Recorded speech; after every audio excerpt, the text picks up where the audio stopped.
যুক্তরাষ্ট্রের ফ্লোরিডায় এক অনুষ্ঠানে প্রকাশ্যে পারমাণবিক যুদ্ধের হুমকি দিয়েছেন পাকিস্তানের সেনাপ্রধান ফিল্ড মার্শাল আসিম মুনির। ৯ই আগস্ট ট্রাম্পায় আয়োজিত এক ডিনার তিনি বলেন, আমরা পারমাণবিক শক্তিধর দেশ। যদি মনে করি আমরা শেষ হয়ে যাচ্ছি, তাহলে অর্ধেক দুনিয়াকে সঙ্গে নিয়ে যাব।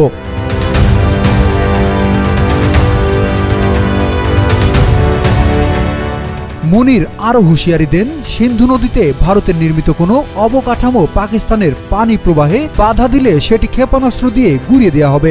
তার দাবি, পেহেলগ্রামে সন্ত্রাসী হামলার পর ভারত একতরফাভাবে সিন্ধু পানি চুক্তি থেকে সরে গিয়ে পাকিস্তানের ২৫ কোটি মানুষকে অনাহারের ঝুঁকিতে ফেলেছে।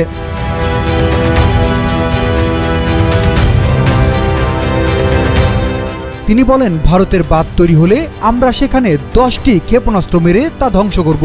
সিন্ধু নদী ভারতের ব্যক্তিগত সম্পত্তি নয়।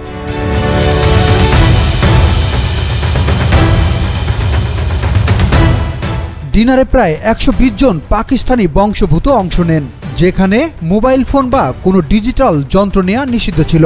একাধিক প্রতিবেদনে বলা হয়, অনুষ্ঠানে ইসরায়েলি প্রতিরক্ষা বাহিনীর এক প্রতিনিধিও উপস্থিত ছিলেন।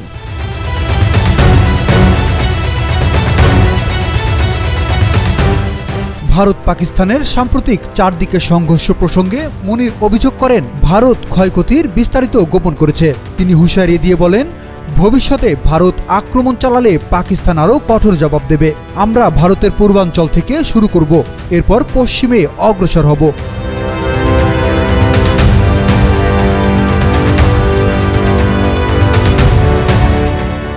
মুনির মে মাসে ভারতের সঙ্গে সংঘর্ষের পর তিনি ফিল্ড মার্শাল খেতাব পান।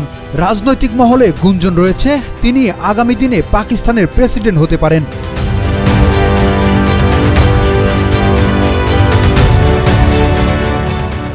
রাজনীতিতে সেনাবাহিনীর ভূমিকার পক্ষে সওয়াল করে মুনির বলেন, যুদ্ধ যেমন শুধু জেনারেলদের হাতে ছেড়ে দেওয়া উচিত নয়, তেমনি রাজনীতিও কেবল রাজনীতিকদের হাতে ছাড়াও ঠিক নয়।